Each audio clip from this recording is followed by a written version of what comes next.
All right. Sorry that the day got away from me. I meant to be more in the swing of things, but thus that is how things go. Hope everyone had a great Thanksgiving who had it, and everybody else. Hope you just had a great weekend. I had a good time. It was fun.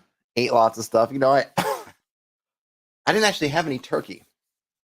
My wife's family, um, Chinese American, Chinese extraction with American stuff worked in, but folks end up making a bunch of different things. So what did we have? We had duck, kind of Chinese style roast duck. We had some fish.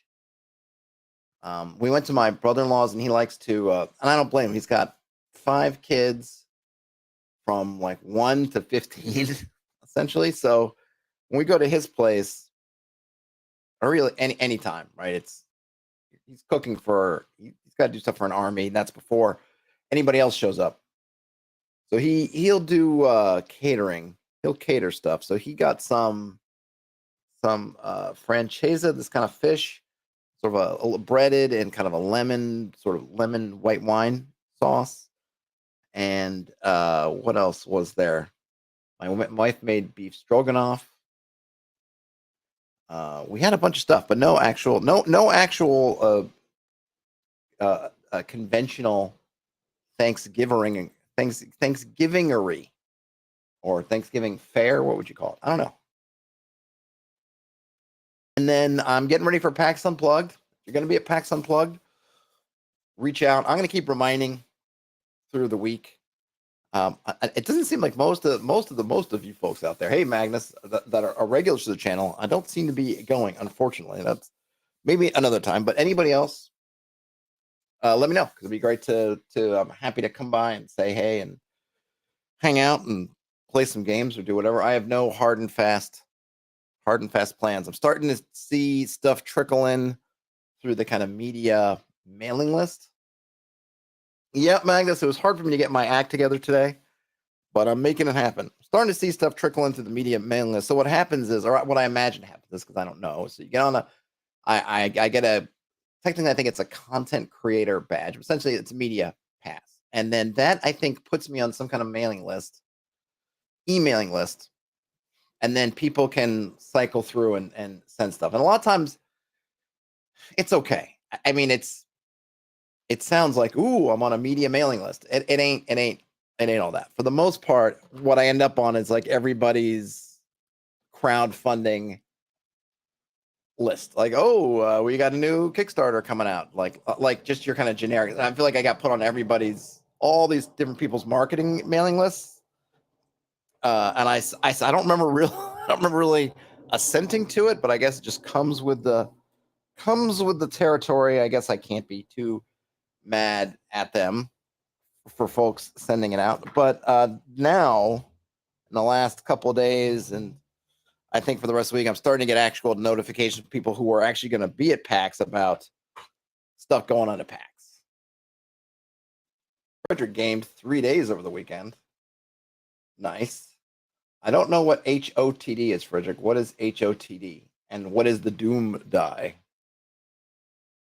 I mean, Frederick says players love it until it works against them. I think that's probably true for everything. I mean, players, and I don't exempt myself at all from this. Of course, we always love stuff until like a critical hit or something, until we're on the receiving end, and suddenly we may not love the receiving end. So since I have nothing particular planned, I want to do some more muster this week. Frederick says HOTD, House of the Dragon. Is that okay? So I see. So we're talking like a Game of Thrones House of the Dragon kind of thing, and then I knew the system was Black Horde Sword Hack, which I still have to read. Or I still have to get a hold of and then read. I think at least one day. So here's the schedule. So I guess the schedule, as it were, for this week. So today I'm doing this. I had some articles left over from Friday that I didn't get to go over, so I figured I could do that. I think I want to try to get in some more muster for the end of the week, but then it's going to be early. So Thursday I leave. I might stream before I leave.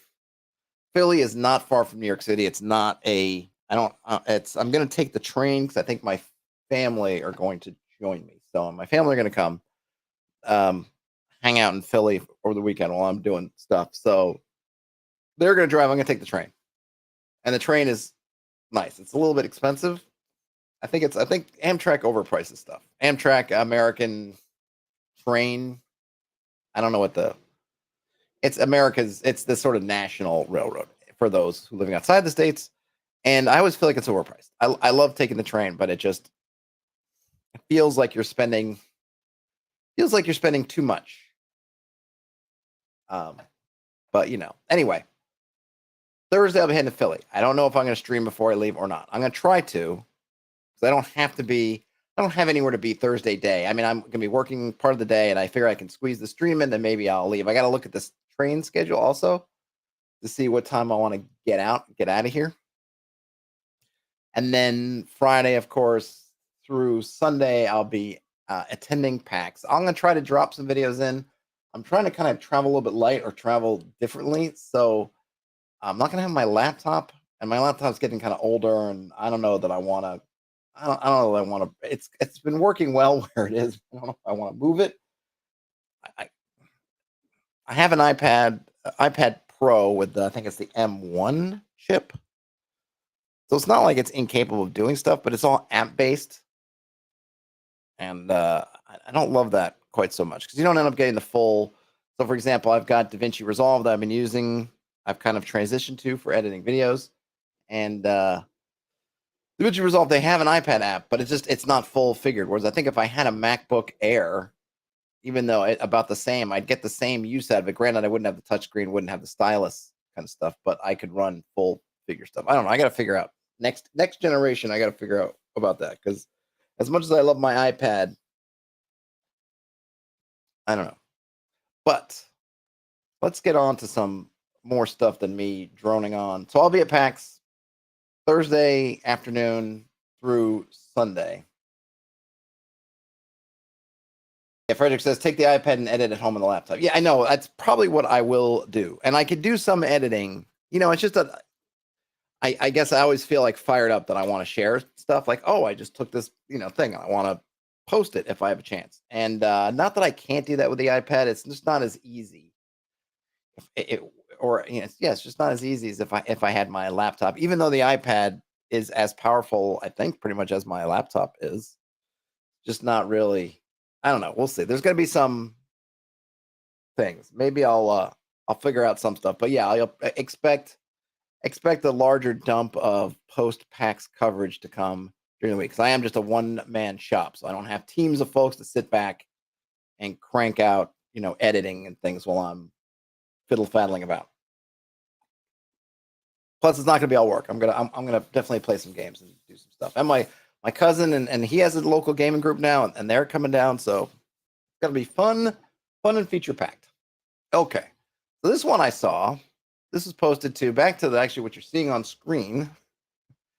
Was posted to the Benign Brown Beast blog, beast.blot.im, and it's called Recovered: The Mummy 1999 as Dungeon. I'm a huge fan of The Mummy from 1999. That is Brendan Fraser and I guess Rachel Weisz. I guess it may be her first bigger picture. That's the first thing that I think I remember her in. She's probably been in stuff before that, but in terms of thing, and I really I like it. I like it a lot, and I love Benny. Benny, one of the great, I don't know, villain henchman. Not quite a. He's not the big villain, but lieutenant type. He's great. Highly recommend it. So when I saw this, forget where I saw it posted, had to check it out. So here we go. Recovered: The Mummy 1999 as Dungeon. I rewatched The Mummy about a week ago. Although it may not be intended, it has some elements of a good dungeon in it. Here I have outlined what I recall, at least without having to do any further research and with some interjections.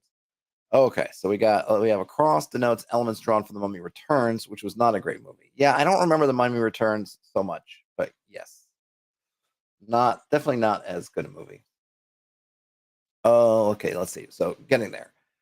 So here, so the kind of just listed out, and I have not pre-read this, so I'm going to be figuring it out as you are.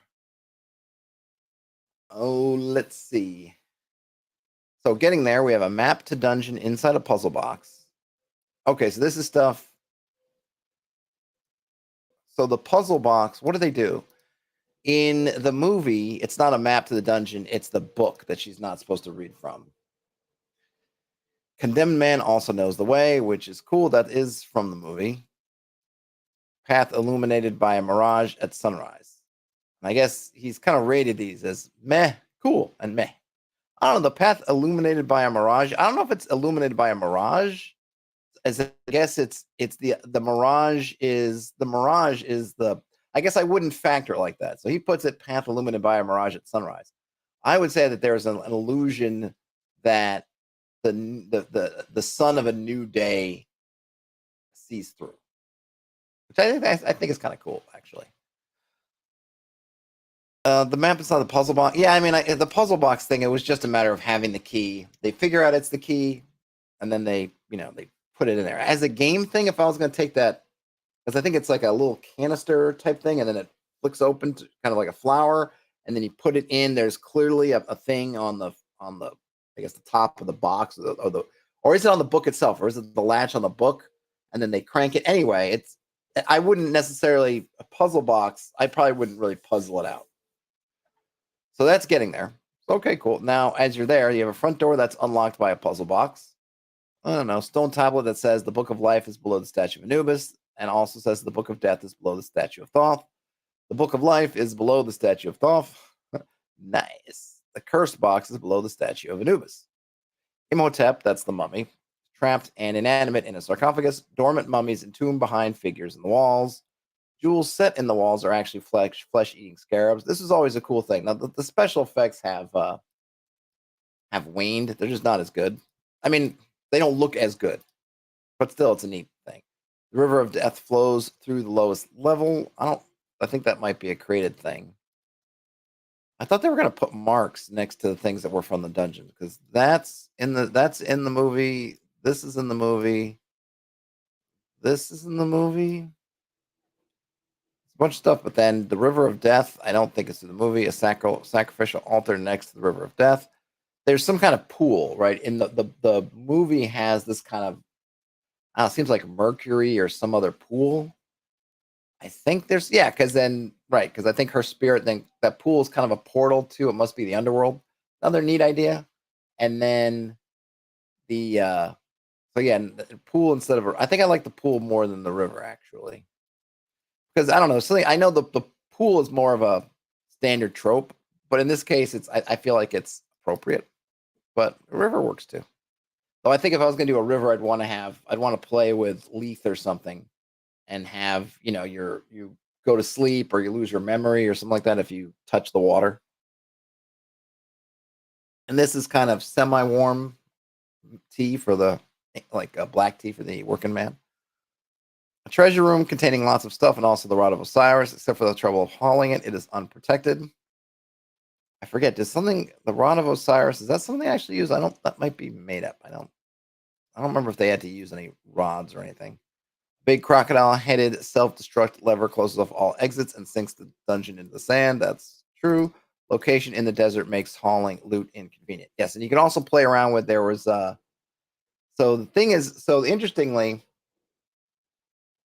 interesting thing is they don't, in this getting here, there's a whole faction, because one of the things, if you're going to look at the Mummy the movie, this is probably a neat exercise to look at the Mummy the movie and say, okay, we're going to adventurize this. So in the movie The Mummy, it's essentially a two halves. In the first half, it's their stated goal is to go in and get the stuff, the books, I guess, and just whatever, to discover the secret, excuse me, what Hamunaptra, I think is the name of this fabled city of treasure. Hello, friendly neighborhood, which is cut off, unfortunately. Friendly neighborhood dog, what's up? There we go. So I was going to make the Mummy into a adventure. So you have two halves. And this is, I guess, this is kind of an interesting sort of puzzle thing with the adventure, right? So on the one hand, you have this adventure, or you have this movie, and you think, oh, great, I'm going to turn the Mummy into an adventure. In this case, they're just worried more about the dungeon part, but let's say we're going to turn the Mummy into an adventure. So you go, great. Oh, we got some more stuff down here. Oh, Rod of Osiris. Oh, is in Mummy Lives. Okay, so you're saying we're going to turn the Mummy into the adventure. So the adventure itself, the movie, two halves with an interlude. Yes, Mummy Talk. Well, we're looking at Friendly Neighborhood Dog. We're looking at this blog post that was using the Mummy as a dungeon, and I'm just kind of thinking about if we were to make it into if we really think about fleshing it into adventure, kind of how it would work. So the Mummy movie, basically, let's break it into three. First part, they're, I'm not really including we have the setup kind of stuff, but putting the setup stuff aside, it's getting there to discovering Hamunaptra and getting the loot, right? That's kind of what they're originally there for, is to get stuff, the books, other things. They're basically there to rescue, I don't know, to bring back the treasures of Hamunaptra that have been lost in the desert or whatever, sealed up, protected in the desert, so they bring the treasures back.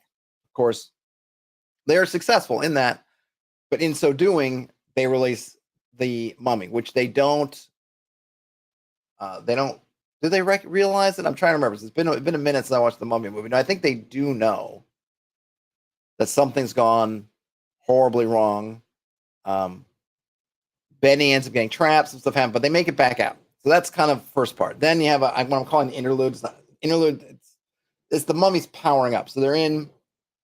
I guess you go from the adventure into the desert, into the little dungeon, and it is definitely a dungeon over there. Come out, they get back to Cairo, I guess. Mummy's powering up, taking off guys, and they realize, okay, this is not tenable. They're going to leave. The Americans who took the canopic jars can't leave. I mean, they're not that they can't leave, but they're not going to have a chance to escape because the Mummy's guys are going to. The Mummy keeps powering up, and the curses of Egypt are coming true, and all this stuff. And then at the end of that, which is, I guess you call it the low point of the movie, is Imhotep thinks that Rachel Weisz's character is the woman that is in love with, whose name is Anaxunamun, I think. Anaxunamun.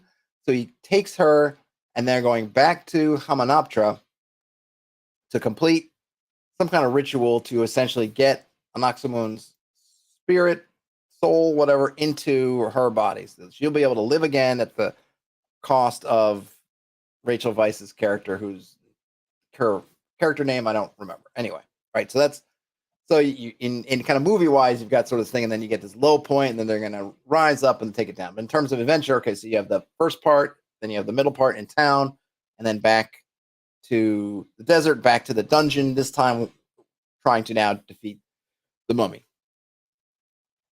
So the problem, or the challenge of this kind of adventure, if you're going to try to follow the movie, is, well, what do you do? So you have these items. I guess we can come down and see the items. They seem to have, did they simplify it a bit? There you have the canopic jars.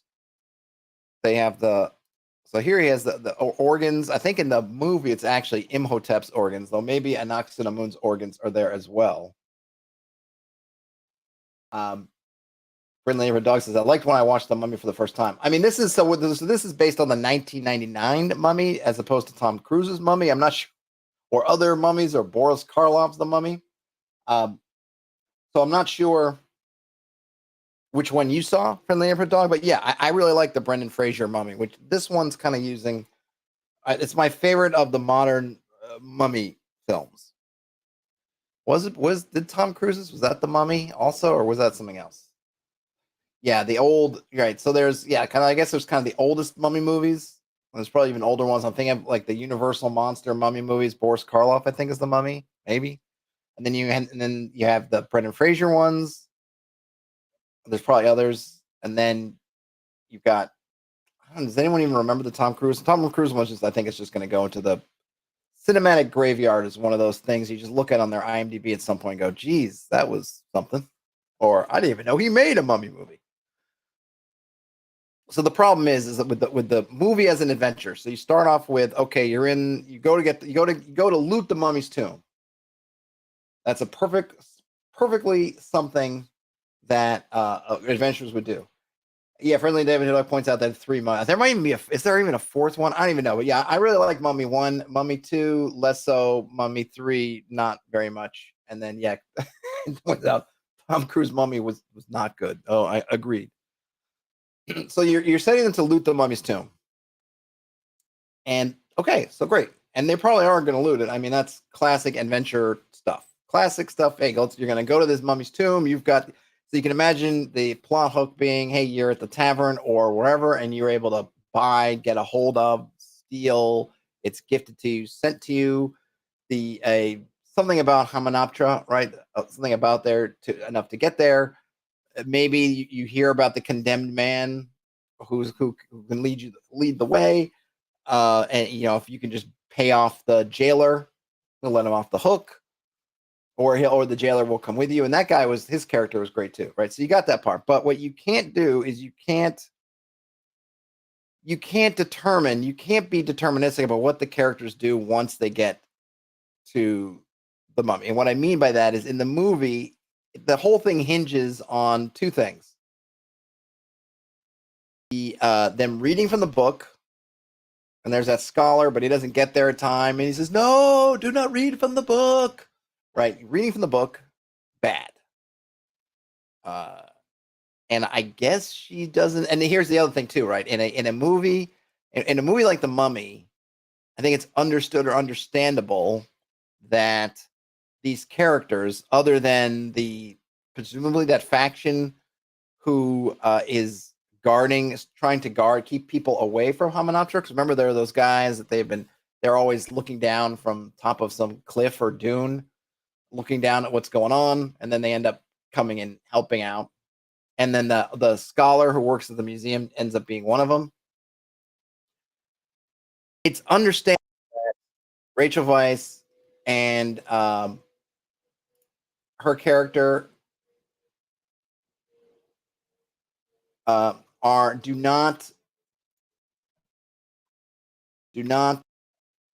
know that the mummy is a real thing. They don't understand, or rather, they don't understand the magic is real. I guess maybe is the way to put it. Rachel Weisz, when she's reading from the book, she's just thinking like, "Ooh, I'm reading it. I've always wanted this book, and now it's here, and now I'm going to read it. Like, this is great." It's for her. It's potentially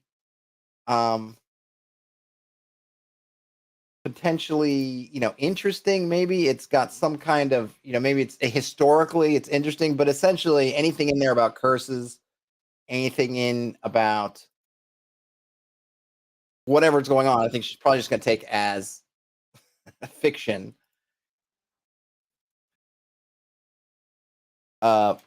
fictional, and then kind of that's it. So what I guess what I'm saying is it's understandable that she opens the book and just starts reading from it, and doesn't really catch on that I'm reading a ritual, or I'm reading a spell, or I'm breaking a spell, or what I'm doing, right? So that's, for her, that's good. Friendly Neighborhood Dog asks, am I interested in mummies? Well, it's the movie. It's turning the movie into an adventure that I'm interested. Friendly Neighborhood Dog. I like mummies. I love my mummy, but I'm not a particular mummiologist. Is that the right word? Who is someone who studies mummies? What would that be?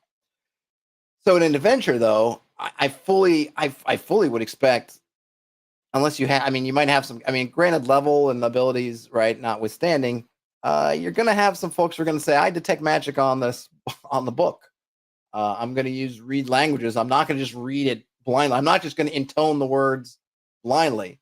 I'm going to read it. I'm going to try to understand it. And so then how do you necessarily, because that's really what breaks the curse. That's what breaks the curse, right? Or frees the mummy from the curse is the reading from the book. So that's the first one. We'd have to figure out either a different trigger that's not the book, it's something else. Maybe it's just them being there, something else, maybe something on their way there, right? We want to figure out we need a new trigger.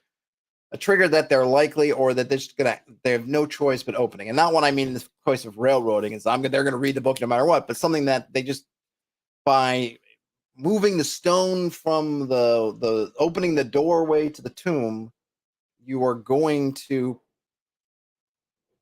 you are going to break the curse, right? And then and maybe you have to make it a little bit more vague. I'm not sure how you would do it because again, players being players in a role playing game as opposed to in a movie, understand that you're in already a fantastic world in which mummies and things are very real. Might just say like, nah, not going to do it.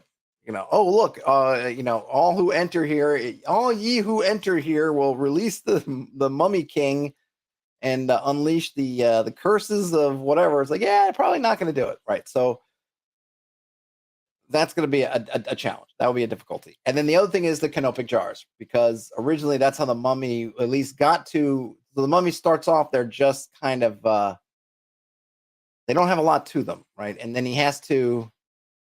What does he do? He's got something. He's got some power because the first guy he meets is Benny, who, after trying to find the right holy symbol and can't find the right, which is a awesome moment.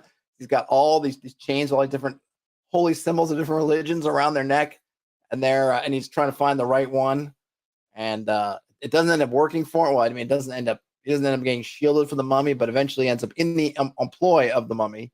And then they start hunting the canopic jars, which is kind of step one, I guess, is the mummy. There's some connection between the person who stole the jar and the mummy, so that the mummy can take that. And that's another one where you think like, okay, that's great, but what if the party never finds the canopic jars? What if they, because they've seen the movie The Mummy or something similar, like, hey, no, we're leaving those things behind.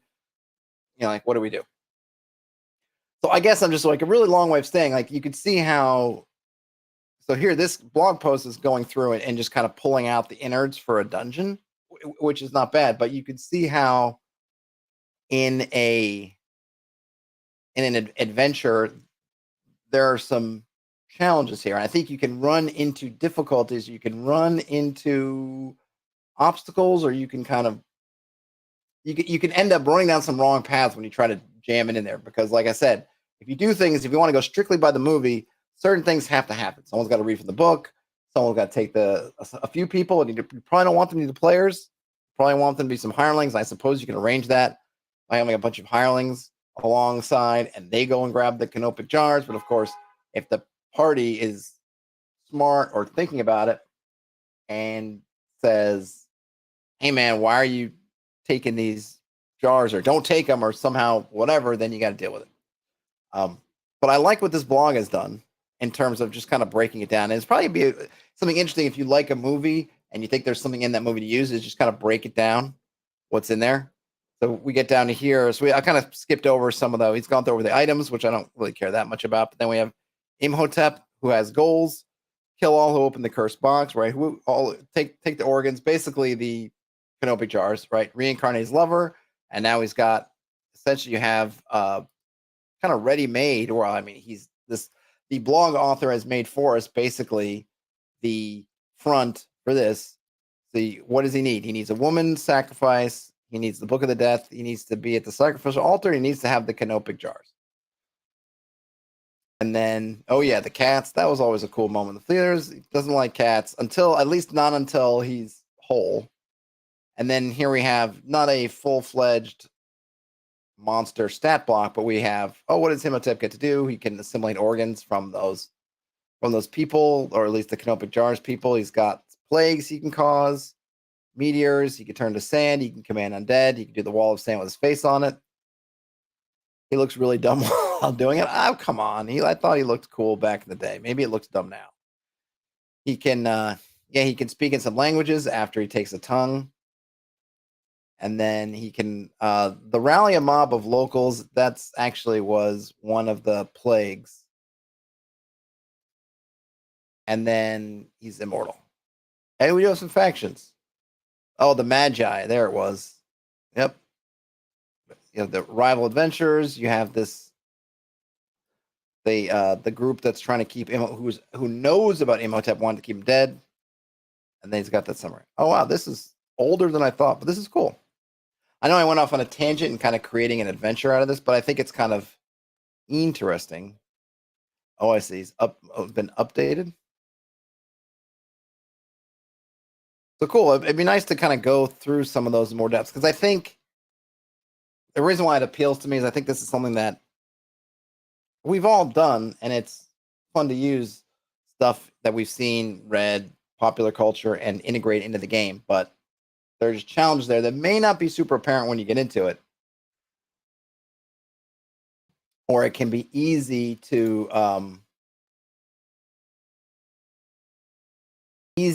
get wrapped up in it, and then you miss this, like, oh dear, I have to have them do this. And once you get in that thing of thinking I have to have them do that, if you don't back up from it, your next questions will be about, well, how do I get them to do the thing? Or how do I get the thing to be done?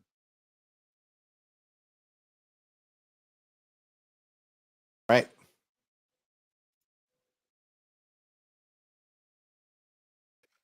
So that was Benign Brown Beast.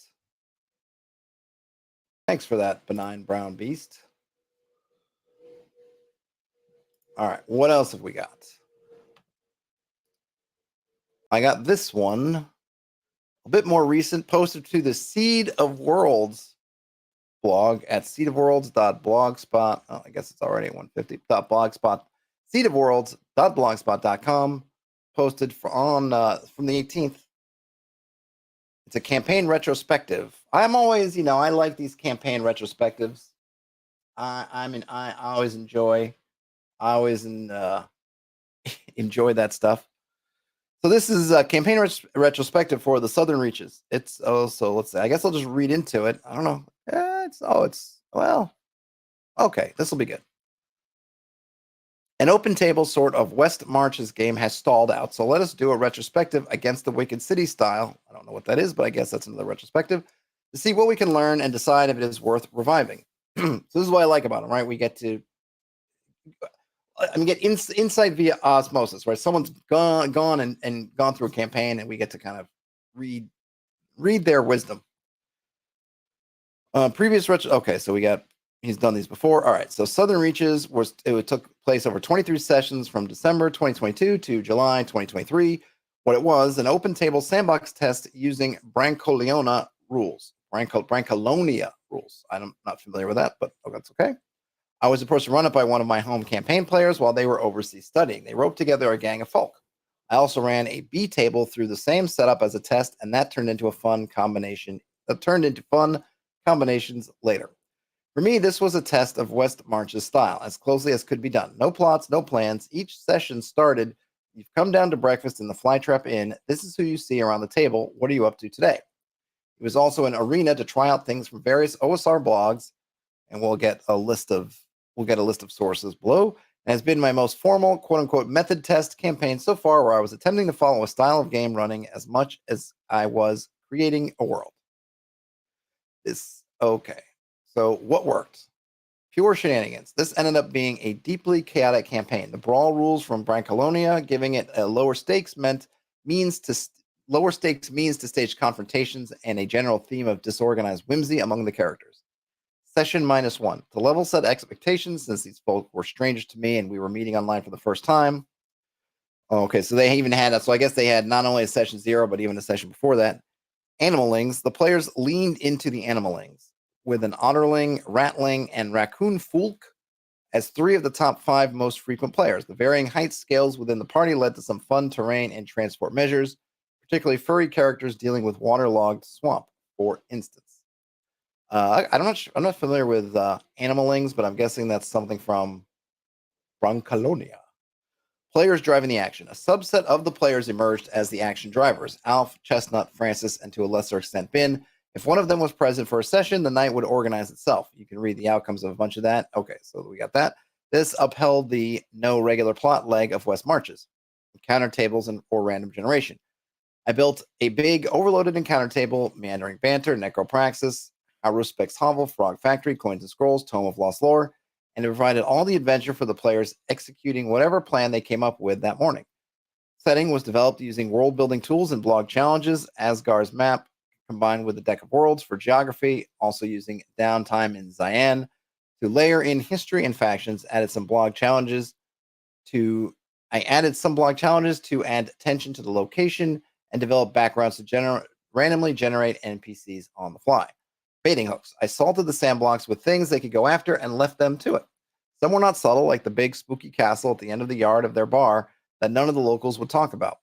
People took up their poking sticks and went to pull on the hooks. It was great.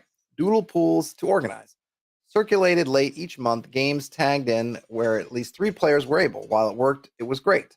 Basically, sent out a doodle pools each month, then blocked in nights that had at least 3 players. We often had a 4th jump in last minute, all to the good.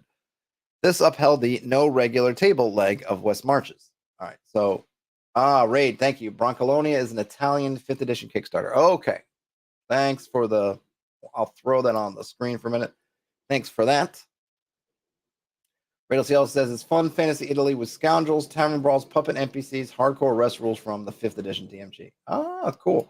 Is it available in English, Raid, or is it Italian only? Would be my question. So it might be. I'd like to maybe, if I could get a hold of it, maybe I'll take a peek. The roster started with the A table green, the original requesters, and they got a good block in. I did one test with the B table, that's blue, and then for the first 2/3 of the run, it was the A table, occasionally mixed, which is pink, with 1 to 2 B table players. Towards the end, when a bunch of A table players left, we refocused as mixed B table plus any available A table players. So here you can see, it's kind of nice, like a little attendance formula with everything in there. All right, so that was the stuff that worked. Now on to what didn't work.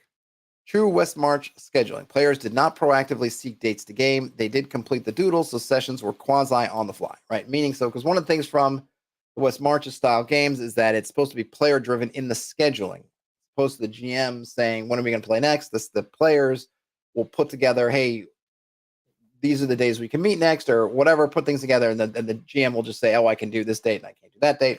Really kind of offloading scheduling onto the players. That obviously is not something that took place here because the referee was still creating the doing the scheduling, maintenance, and updates and whatnot. Ghosting.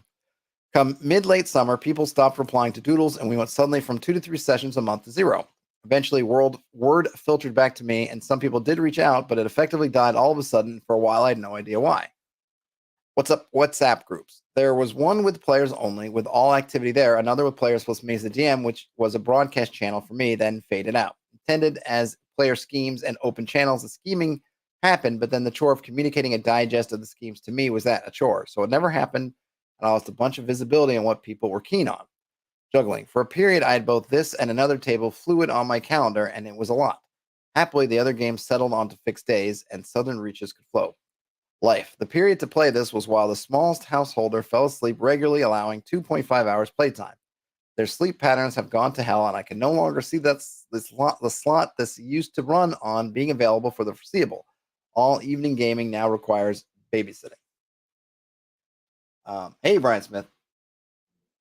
Oh, it's got English too. Cool. And it's got some awesome kind of Pathfinder-ish art, and it feels extremely Italian. They call it spaghetti fantasy. Cool. I mean, that's kind of what I'd like to see, Radel. See, we're always looking at, I feel like we're getting trapped in this kind of subset of gaming. Not that everybody's American per se, because certainly there's not, but I would really like to see stuff that's really localized somewhere else, local to something else, but then can probably appeal to all of us because you get some different flavors. Like the Thousand Islands, I think that was one of the appeals of that, right? Some of these appeals of these different, so many things were different. Now that Italy is vastly different than the kind of European, I guess, generic sort of European fantasy, but I imagine it's got its own quirks and things, and I'd love to see something that was more intensely and intently of a place, right? Designed by people who, are from that place or kind of have some real understanding of it.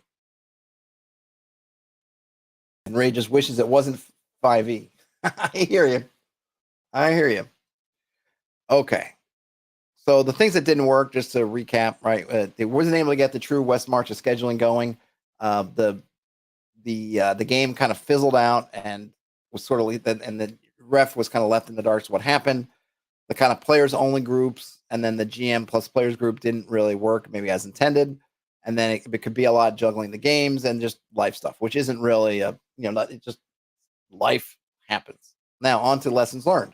No need for the big plot. The campaign was intense, lots of fun while it lasted. A couple of mini arcs got done, where the wheat grows tall, the tax chest and its burial, Castle Balronco and Beneath, and a bunch more things got nudged with potential further adventures there. I stacked lots of things about the setting, and people seem to have fun prying into them. This ended up being a pretty low-stakes game from a combat sense. Some beast encounters, but the brawl rules from Brancolonia worked really well in making it less of a murder fest than standard D&D. But the hazard came from environmental stuff and prying into old secrets. People actually went poking about in castle dungeons of their own free will. As a DM, the methods tested worked well. The random tables, the larger downtime, coupled with gritty realism of Brancolonia, was an enjoyable change from my more intense Ducal House campaign where time passes by the half hour or combat-heavy Adventures League stuff. Here, days passed and it was entirely in character for the PCs to just be dossing about with their feet up, avoiding work. The virtual format does not suit everyone, and we had a fair few electronic issues, but overall it worked. It was a good second option for gaming where people did not have access to face-to-face, but it was not the best available. The detail of the sessions is worth another post. That particular misspelling or P-O-A-S-T, so spelled like toast, just threw me there.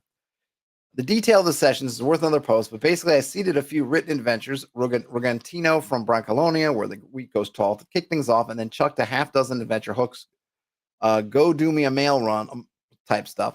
The rest of the campaign was the players self-directing, mostly prying into Castle Balronco, digging about under the great forest of Hang, and most delightfully burying and reburying the chest of tax money they stole.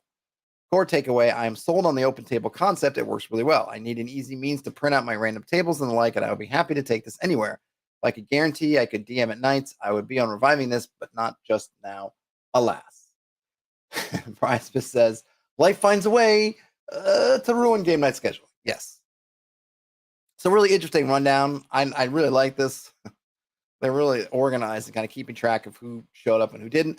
I mean, yes, unfortunately, with a lot of games, there is that sort of fizzle and fade. I'd be curious. It sounds like he learned maybe a little bit more. It seems like at first they said why it died out, but he didn't know at the time. It seems like he's been told now, or he's now, but he hasn't shared it in here. I'd like to know, like, was it that it's a virtual? Was it were some people dissatisfied with some of the things in the game, and that because of the failure of the WhatsApp groups, he wasn't able to keep his finger on the pulse of the party so much, the players, right? Because that's something that, as you're listening to your players, depending on how you're playing, right? Obviously, if you're voice chat and people are kind of talking in the game, it's always good to try to keep an ear out for how things are going. Or in those, if you do have a lot of group, I hit my mic by accident, a group text kind of chains, like, oh, what's going on? What are people feeling? Just because you want to know, because again, people, as much as GMs will say, well, you know what? My players never complain. Most of the times people aren't going to complain, but they might do that. They might just kind of ghost away. They might just step back. Their interest just might drop down below a certain point, and then suddenly they're not showing up, or they're not showing up as consistently, or excuses are starting to come in, all that stuff. And that's even beyond just the regular life finds a way stuff. So to the extent that you can keep a monitor on things, you kind of want to, because you can kind of be moving blindly. Because at the end of the session, you can say, hey, is everything going good? And people are going to say, oh, yeah, good. And they're going to hang up, and then they're going to be going, it wasn't good. And they're not going to tell you, because it's easier, in a sense, to kind of grumble amongst themselves and maybe just slide away into the night than to kind of potentially be confrontational, make enemies, whatnot, and do that. But of course, things like, having life and trying to keep people on session, it's hard. But this is good. I'll have to come back and check out some of these links. There's a bunch of links in here. That was at the Seed of Worlds blog. So here I have another. Well, I don't know if this is a retrospective. It might be.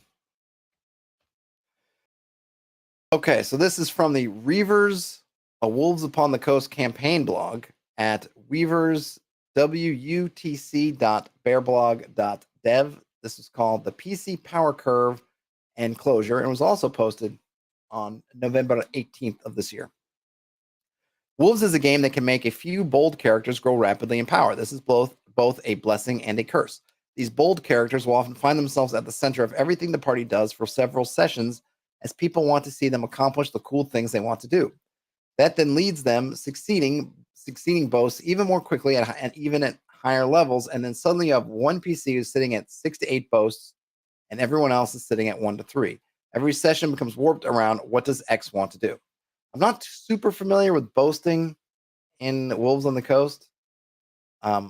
I think it's you have this idea, I guess, to kind of verbalize something, either something you've done or something you think you can do, and I guess you get some bonus. Plus, I only heard some kind of. I was just reading something I think on Discord about that, and then when you make a boast, while the boast is in effect or while you're working on the boast, you get some kind of bonus. I think like +1, or and you might even gain a hit die. I'm guessing that you get some other. Once you complete the boast, you must also have some kind of permanent upgrade. I'm not sure, but I'm guessing that the character who's has 6 to 8 boasts in their bag, they can't all be in progress. I imagine they must be at least most of them completed. But I haven't read Wolves on the Coast, so if I'm misinterpreting what it means, please tell me, because I only have fourth hand information at this moment. Again, it's on my list of things I want to read. Back to the article. This has happened with my original PC, Laram, Patrick's PC, Shepard, and now is kind of happening with Druiston, played by Lewis. This, of course, can lead to table dynamics where one PC feels like the main characters and others feel relatively left out. This isn't intentional, and players often, in my experience, actively work to avoid that mentality, but it tends to happen, especially in open table games. So thus, we need to find a way that allows that amazing stories to be built where players do those epic things that a high boast PC can do, but not make the game entirely about them. Okay, so Radel C says Wolves Upon the Coast is crazy. And Brian Smith says, so the problem is like everybody has a favorite character in the group and then they get all the spotlight. Sounds like time to swap out the boring characters with new ones. I think it's more like, so Brian Smith, it seems to be, and again, fourth hand information.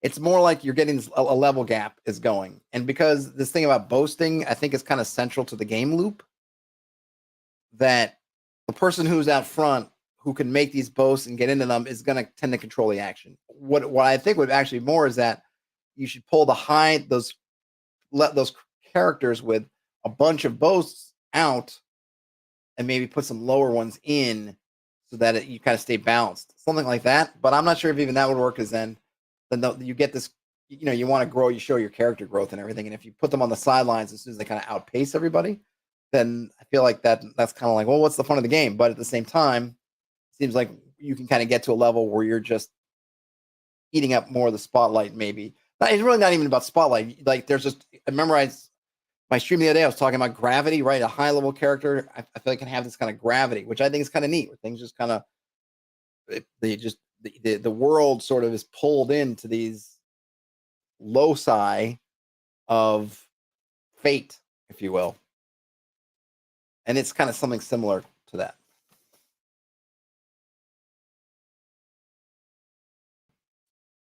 Yeah, okay. And his raid confirms that boasting is the level up mechanic. Yeah, and there's something to do with like you make a boast and you have to prove the boast, or you have to do the thing. We'll see if he says more about it, but something like that. I wish I had more. If I'd known this was going to get super into it, I would have tried to get some context first, but that is my curse. Okay, so let's get back here. The best way to handle this, in my opinion, is threefold. One, talk to your players. This is always the core of everything good jamming in my experience. Players are awesome, and generally they don't want to hog the limelight all the time, even if what they are doing is awesome. Speaking to them alleviates the problem and kind of sets a stage for what is likely to come in the future. Retirement of PCs. I honestly believe that having a goal for a PC and a point where they are happy to stop wandering the roads is important. In Wolves specifically, this has often included establishing a domain. Liran reclaimed Dorbo as its lord. Shepard rules the village of Kontin as the prophet of Onthug or Onthlug. It doesn't always have to. Gravy was a PC that had a player who didn't quite mesh with Wolves as a system, and when he left the campaign, he told the GM that he wanted Gravy to become a monster. Thus, Gravy is now an ogre that leads the orcs of Ruislip and collects shoes. It isn't the end of the PC when they retire, but it puts them on the back burner. Those players then often get new PCs. I went from Loran to Kip the Sorcerer. After a short-lived fighter I played got eaten by a horse. Eaten by a horse? That's an interesting one. Patrick moved from Shepard to William the Gardener, who is now married to a princess of Roos. Retirement to domain play also lets these PCs become important in the world. New players get quests from Loran and Shepard to do tasks for them they may not know they were once PCs. They may even act against them. It is all fun. And then third, upkeep costs. Upkeep costs are a weekly cost it takes to take a PC out to adventure. As you make more boasts, the cost keeps going ever upwards, and there is steep penalties for not paying them. Thanes may rebel and stuff like that. It gets exponentially more expensive, and it justifies a ton of the regular things of becoming important adventures like nicer lodging, nicer clothes, boarding animals and men, etc. However, at 5 to 8 boasts, it rapidly becomes a struggle to pay these costs, and players rapidly realize that they can't afford to take out their expensive PC. This encourages retiring them so that they can live off their domain they have built or claimed. In the end, after retiring, the PC still exists, they touch the world, and they still belong to the player that made them. If a dragon is spotted or an undead army threatens the land, you can absolutely haul great heroes out of their holes to fight them like the elderly Beowulf going to fight and die against this dragon. But in the meantime, the player can make a new character and can try out different things. Maybe now they want to make someone who is a Catholic and not a Druid. Maybe they want to do magic. Maybe they want to be a Thane of their old PC going out to make their touch on the world. The end of a PC's lifespan in a gameplay sense is bittersweet. You do great things with them, but at the same time, it is good in a hobby that has so many incomplete tales to have closure for a PC for once. All right, so I think putting the stuff about boasting that I don't understand aside, I think this is just good. I think general advice, right? Have goals for your PCs. Come up with what is end of life, what does end of game mean.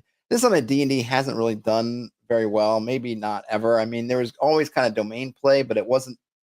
Right, you had this idea of domains in the older games, and I guess it's coming back in some forms, but it was never really stamped as, and then you should do this and retire, right? They never really said, and retire. It was maybe kind of implied. Everything, they imply a bunch of stuff that's kind of like, take the hint and retire them. Guess, look, they're not gaining any new abilities. Look, all their things are only incrementally getting better, and it's more and more expensive in experience points to get lesser and lesser results. Take the hint, retire. But they never just say, like, and retire. And I think this is saying, kind of have that discussion, maybe open with the players, come up with what their PCs want to do, and when they get there, then let them have them do it, and then create some new folks. Because even without the boasting thing, yeah, you can end up in positions. So the one thing that D&D does pretty well for the most part, I think, at least old school wise, is with the different XP tables. Once characters get up to certain levels, if you bring in a brand new PC, they're going to be able to kind of get up to speed pretty quickly because they're going to have way smaller XP goals. And so they're going to be able to level multiple times before a higher level character is still just getting little incrementally things within a level. So you can kind of, it's maybe not as bad, though there's still going to be, the second fiddling part is still going to be there. There's still going to be second fiddle to these higher PCs, but they're going to kind of get up to speed so much. But I do appreciate, which is I think one of the time I was trying to get rid of as much of that second fiddling as you can in kind of a fair, in sort of a fair way, right? But Wolves seems really interesting, and I've been reading a lot about it or things around Wolves recently. I'm not sure why, but haven't read it yet. So, there's that. And then I think I got one more in me. What's this? So this is from Draw the Rest of the Owlbear blog at drawtherestoftheowlbear.blogspot.com. This is called Quick Skirmishes, which gives us some quick skirmish rules. I thought this might be cool. For battles between coordinated formations of up to about a dozen fighters. Thrown together off the cuff, currently untested, doubtfully functional. All right, so we shouldn't have our hopes up too much. So warbands. Each fighter in the warband is a die. By default, they're D6. Modify size as follows. D4 minimum, D12 maximum. They're untrained, hungry, exhausted, injured, poorly armed, poorly researched, -1 each. They're well-trained, well-fed, well-rested, heavily armed, heavily armored, +1 each. Commanders green, commanders distrusted by the fighters, -1 for each of the whole, each for the whole warband. Commander's experienced, commander has fighters trust, +1 for the whole warband. Situational, tactical, or positional advantage, -1 to all enemy fighters. So, all right. So we're starting at D6. I'm guessing as we get these minuses, we're supposed to go down a die size, just down to D4 minimum, up to D12 maximum. The thing is, I'm already seeing is there's a whole lot of addition we're doing for a really small scale. Because you can only, if you're starting at D6, you only have a couple of sizes up. You have D8, D10, and you get to D12. So the max you can have is a +3 modifier. If you go from the D6 and then you go down, you can only go down one size, so you're at D4. So if you have a dozen fighters, let's say, and they're all untrained, whatever. For each of those, you get -1. That's 1, 2, 3, 4, 5, 6. -6, but you're only going to drop down to D4 at most. It seems like, well, I guess what you have to do is you really need to add up everything all at once, and then hopefully you'll come down with some modifier, either 0, plus something, or minus something, and you buffer down. But I don't know that, but all these modifiers going on, it seems like you're going to run out faster. And I don't know that we need each. I just feel like if they're untrained or each one of these, then they just get -1. Maybe even make it -2. I believe, so Magnus is asking if it's die size or modifier. I believe it is die size. They modify size as follows. I believe this is die size. So initiative, if it's not clear which warband has initiative, commanders roll off 1d6 each by default. Size modified by the above factors, as makes sense. So I just think, hey, if you meet one of these, -1. If you get one of these, +1. Minus, I think what you really want is basically minus. So you have, I don't know, you really want, like, I guess up or down, maybe 4 or 6, somewhere in there total. Here we have, let's see, if each one of we have 1, 2, 3, 4, 5. Yeah, so I just make those just +1 each. And I would even say just add those up first. You could even probably start from D4 and just say, you know what, just go up or not, or add them up. I don't know. I don't think we need to, just counting all those, just making for a lot more math, but there's not that many places to go. It's not like it's a D20 or a D100 where adding all these modifiers like AD&D style to make some kind of percentage type thing makes sense. It just don't need it, I don't think. Okay, so initiative, that's fine. Now, when clashes, when two warbands clash, each able to inflict casualties on the other, each commander rolls all their dice. What is all their dice? Oh, each fighter in the warband is a die. I see. So if you had 12, you had 12 in there, you'd be rolling 12 dice, and then you'd apply these. I got you. Okay, so each person in the warband, each die represents one person in the warband. So you're not rolling one die for 12, you're rolling 12 dice. Okay, so whichever commander has initiative, then okay, so wait, when two warbands clash, each able to inflict casualties on the other, each commander rolls all their dice. Whichever commander has initiative then gets to pick one of the enemy's dice and to pair one or more of their own dice against it. The other commander picks an opposing unpaired die and does the same thing, continue until all dice are paired.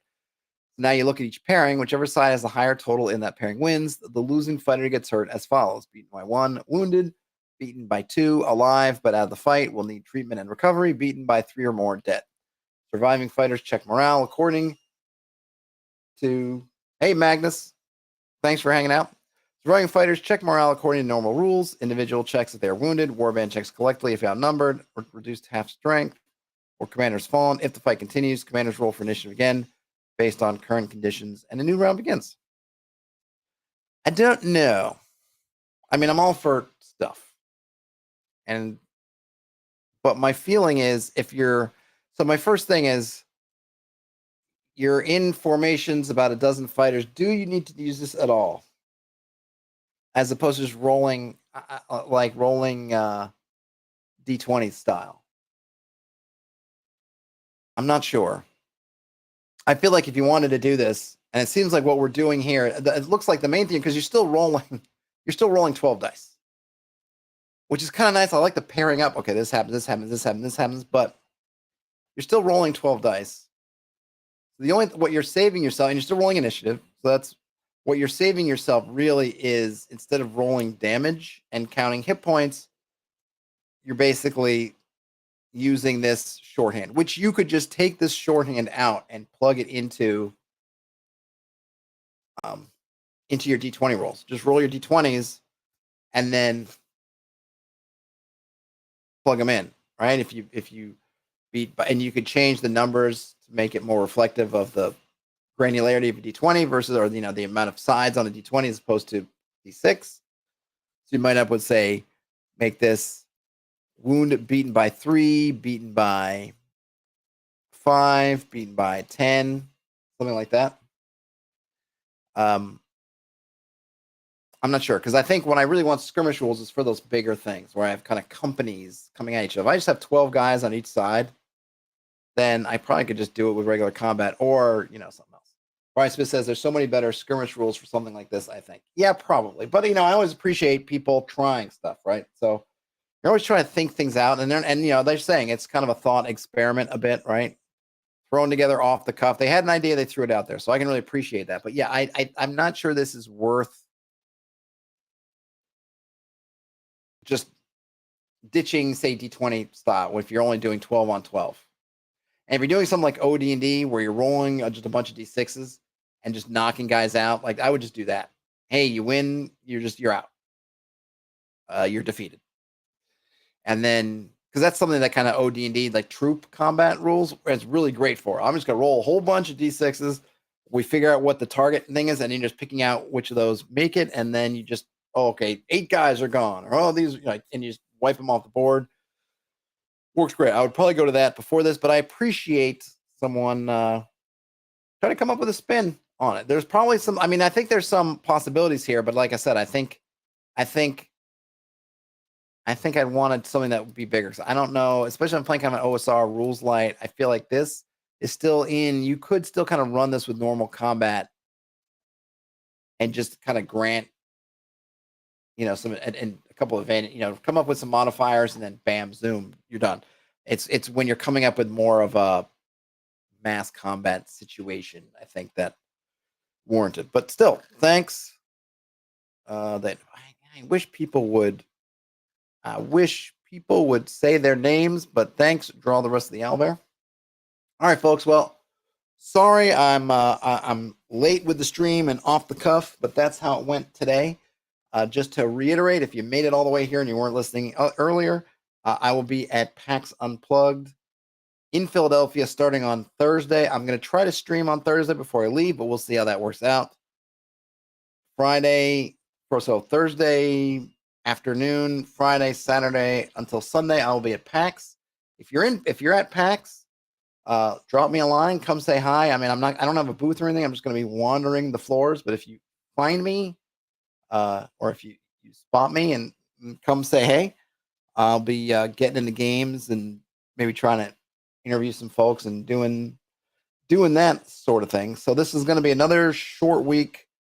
So I got tomorrow, Wednesday. We'll see how Thursday goes. Friday I'll be out. Maybe if I can do something, we'll see. I don't know. I'm staying at an Airbnb. First time I've kind of booked my own Airbnb and I'm trying that out in Philly. Maybe there'll be a case where I can hop online briefly, maybe do something in the evening. Depends on what equipment I bring with me and whatnot. We shall see. But that's what I got for now. But appreciate folks hanging out. Have a great rest of your day, night, whenever you end up watching or listening to this.